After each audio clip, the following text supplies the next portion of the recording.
Hi, welcome to Pico Playtime, the video series where I play through some cool Pico 8 games to show to you lovely people. Today's game is called Pico Snail Dream Castle. It's got a lot of punctuation. And yes, it is a platform game made by Floofy, also known as Giant L&T. You can play the game on itch by following the link down below, or you can do what I'm doing and play the game on Splore. Now, this is a featured cart, and I often play featured carts on this channel because they're usually some of the best games on Pico 8. This is a good example of that. It has beautiful graphics and animation in this game. I'm really impressed with the overall look of this game.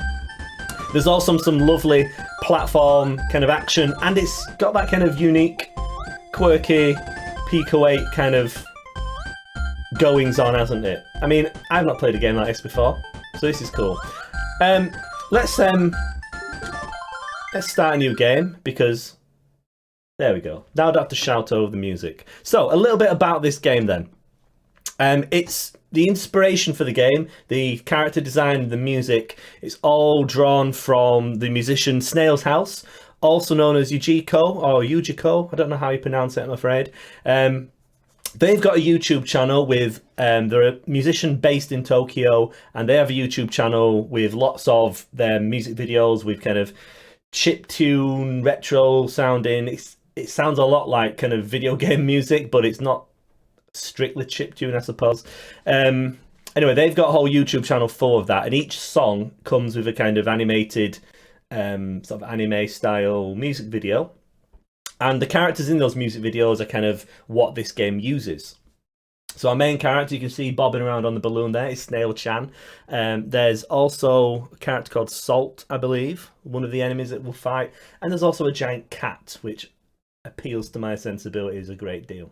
The game was made for the Florida Poly Game Expo Spring 2021.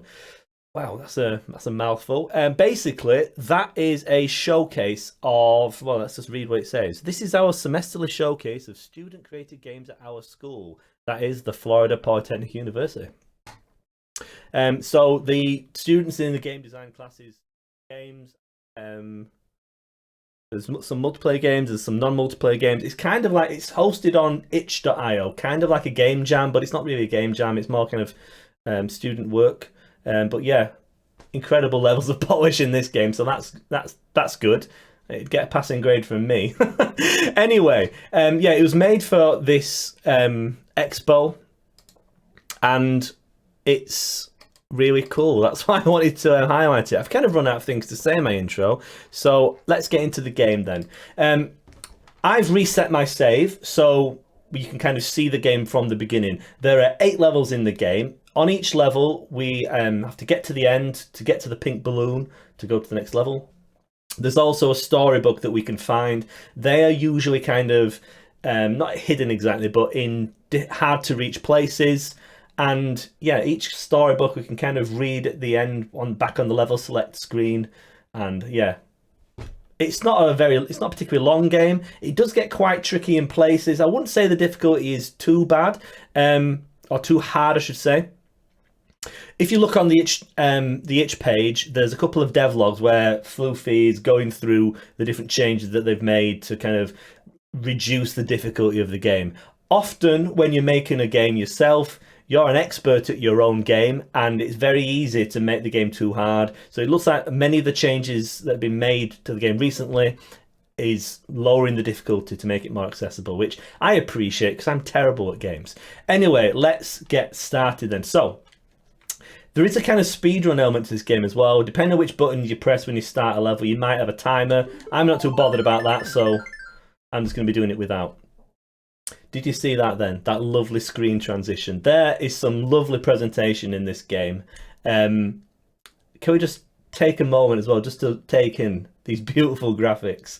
It's very bright and colourful. Pico 8 games usually are. But what I particularly like about this game, graphics wise anyway, is I love parallax scrolling. Anytime there's parallax scrolling in a game, that's where you've got the kind of different layers. So you can see we've got kind of I suppose it's like flowery hills. And as they go further into the distance, they move slower, and then you have the clouds in the background. I love parallax scrolling. This game has got loads of it, which I appreciate.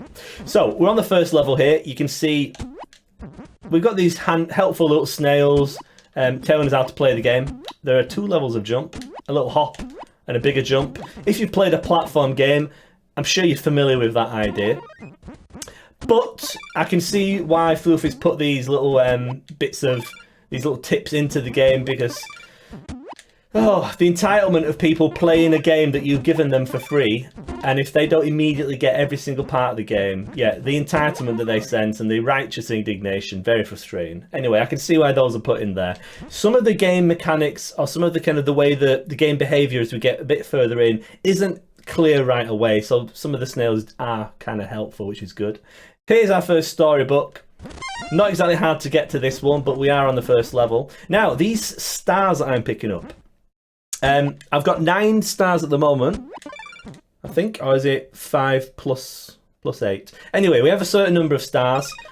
We can throw stars like our kind of projectile attack.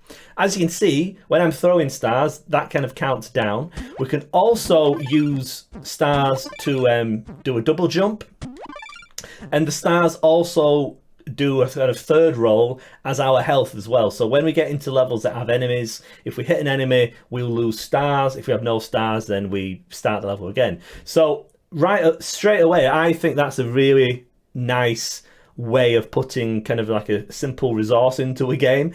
And like I say, you often want to keep Pico 8 games as simple as possible. And rather than having health, some kind of spell power, and maybe a jump power as well, rather than having that, roll it all into one and just have stars, and it's just one universal resource. I think that works really well. So yeah, as this snail is telling us, jump to the pink balloon to finish the level. So there we go. And again, lovely transitions and animations and things. Really makes the game feel you know, like there's a real attention to detail. So we're on the level, back on the level select here. So it tells you, I think the 3 stars there means I complete the level with 3 stars left. So you can presumably, most of the levels, you do have to spend some stars to get the double jumps and things. But yeah, you've got that. You've got a time there, how long it took you. And you've also got an indication as to whether you got the spell book or not. Sorry, the storybook. So yeah, quite a little bit of replay value there, trying to get a better score, find the hidden spell book, that sort of thing. Again, nice to see. It's not a long game, this. You can play through it and kind of 100% if you like in about half an hour. But it is nice to see little things like that just to bring you back. Anyway, next level. Let's get cracking. Courtyard.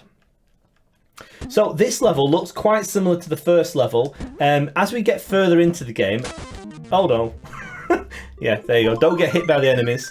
As you get further into the game, the backgrounds change so that we it kind of makes each level or each sort of group of levels feel a little bit more distinct.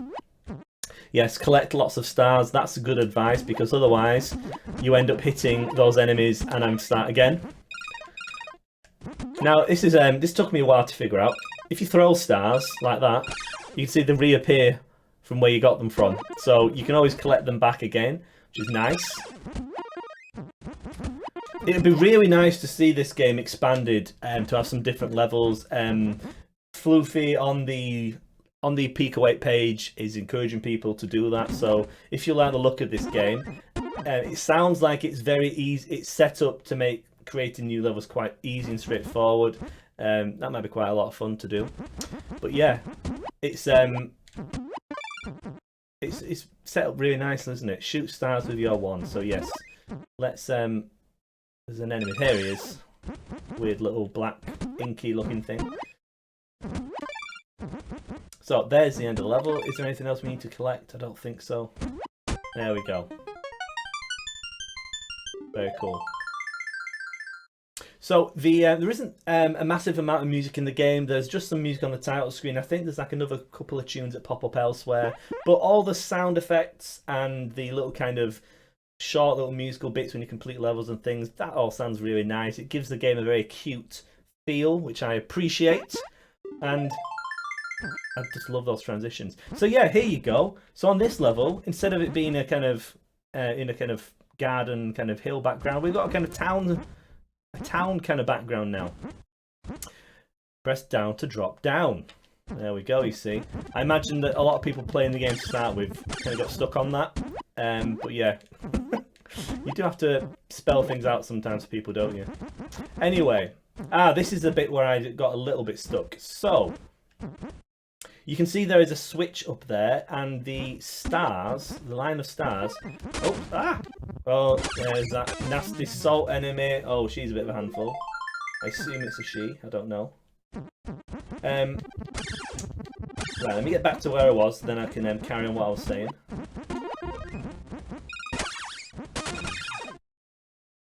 Gates have switches. Yes, so the line of stars there joins up to that gate. And obviously we need to open that gate to get to the balloon. Now, I got a little bit stuck here because the platform there, which the switch is sat on top of, that's the same kind of platforms as these ones here. These ones we can kind of jump through.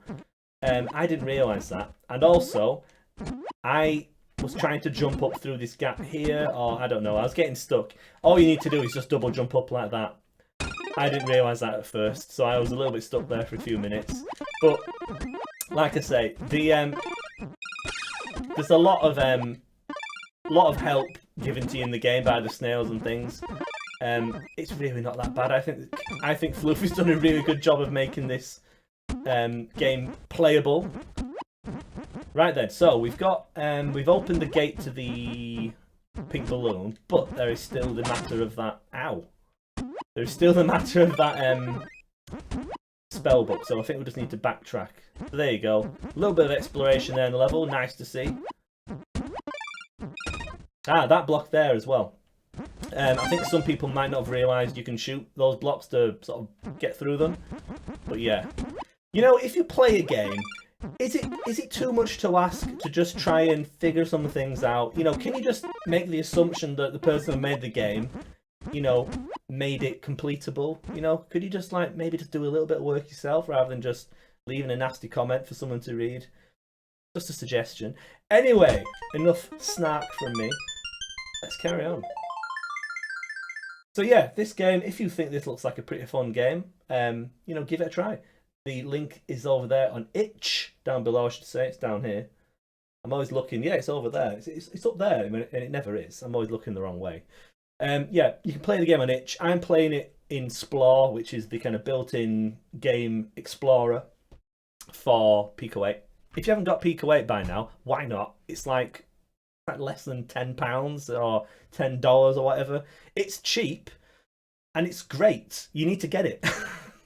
But if you can't be bothered getting it, you can still usually play the games on itch. That's why I always put the link there as well. Anyway, let's do another level. Halls. Here we go. So as you can see, even though we've got the same, or a lot of the same tiles popping up level to level, the fact that the backgrounds change in each level gives each sort of, it gives the levels a different look, which again makes it feel like there's a lot more graphics in this game than there actually is. Very clever use of the limited tile space that, or sprite space that Pico 8 gives you. So that's good. A little gripe that I have here is the now you know how I said that I love parallax scrolling? Well, these kind of foreground column things, they do kind of block the screen a little bit. That's a little bit annoying. But other than that, everything's all good. You see there, I think just the placement of it, kind of annoying that. Anyway, that's a minor gripe. So, as you can see, these levels, many more stars here, but there's also many more enemies that we need to fight. Don't want to be taking all those hits if we can help it.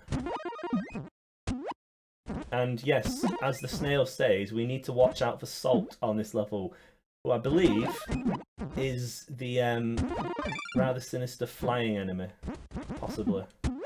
Or maybe not, maybe it's those black bubble things that were there. We lost the storybooks. Well, don't worry, Snail, I'm finding them for you. So yeah, you can blast through those blocks. Right, I'm doing pretty well here, aren't I? This is all going good. I didn't mention on that last level the background in that with the windows, with the kind of townscape behind and the clouds. Oh, it looks so nice, this game, doesn't it? So each level that we play through, so in rooftops now, these are kind of our town levels, I suppose. We're going to eventually end up going to the moon. Like someone going to the moon. I was going to make a joke there about wrestling, but I forgot the name of the wrestler. Cameron Grimes, that's it. I remembered. Yeah, we're going to go to the moon like Cameron Grimes. The deep cut for anyone who doesn't know what that is. Anyway, oh, this... Yeah, the flying enemy, Salt, I think. I think that's Salt. What a pain in the bum. Anyway, this level is probably one of the harder ones. This took me quite a few attempts the first time.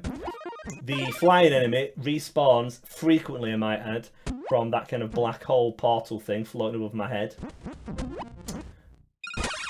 Now, fortunately, there is that little kind of music sting to clue you into the fact that it's on the way back and you need to get out of the way. So yeah, that helps. Nice little bit of feedback there for the player. Hit it. Hit it floating around. Sinister. Now, I want to try and play through this these levels as quickly as I can, so I think I'll abandon trying to get the spell books for now, because I want to show you the, I suppose you'd call it kind of the end boss, really. I want to show you the big cat, because it's so cool. Anyway, let's carry on. So, we're on the moon now, so this is the moon. And, yeah, straight into an enemy there. Classic gameplay. No, let's try that again, but not get hit by the enemy. How did I get here? Good question. So yeah, oh, that was a bit dodgy. But yeah, if you're not, I think I hit a bubble thing there. I think there's a little bit too much screen shake at the moment. When you get hit by something, it is super disorienting, I find. That's just my opinion there. I mean, you can see that spell book that I missed. I keep calling them spell books. They're not. That book that I missed anyway, that storybook. That's a bit of a tricky one to get to. That was fun to figure that one out.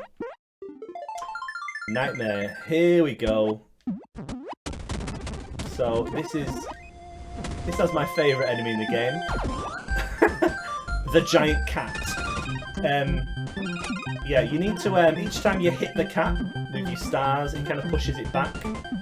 The cat's claws do quite a bit of damage, so you don't want to be hitting them if you can help it. And there's some very clever platform placement, because as you get further into the level, it does get quite hard to kind of line yourself up to hit the cat. You can see there that there's a spell book locked behind that gate, but I'm gonna leave that for now, because I want to get through. Ow. Took a hit there. So, yeah, when you take hits from enemies, you lose stars, so when that happens, you do need to backtrack a little bit. Ow. Yeah, I think there is probably a little bit too much screen shake when you take a hit. Ow! Oh, nearly dead. Right, let's go back. As you can see, if you do take a few hits, you just do need to go back, pick up the stars again, get yourself back to full power, and then we can make another attack on this. I love that cat enemy. Very cool. Oh, he's not very happy now. And there we go. We defeated the big black cat. So, this is the last level here. Kind of it's not really a proper level. This is our credits page. Very stylish way, might I add. Very stylish way of putting the credits into the game. Much more interesting than a simple credit scroll. So there you go. Creator Floofinator. I should be using the full name of the developer, shouldn't I? And yes, music and character design. Now, I don't know if Yujiko worked with Floofinator on this, or if it's, you know, just kind of drawing inspiration from. But either way, it's based on, at the very least, music and characters by Yujiko. Again, all the links and things for everything I'm mentioning I'll put in the description, so you can go and check it out. This is a nice one. Nice, easy book to collect. And that's the game. Pico Snail Dream Castle. See, what I could do now is go back to each of these levels and try and get all of the books, because you can see there's 3 that I've missed. So yeah, a little bit of replay value there. You can also read the books that you've collected. Press the right button. There we go.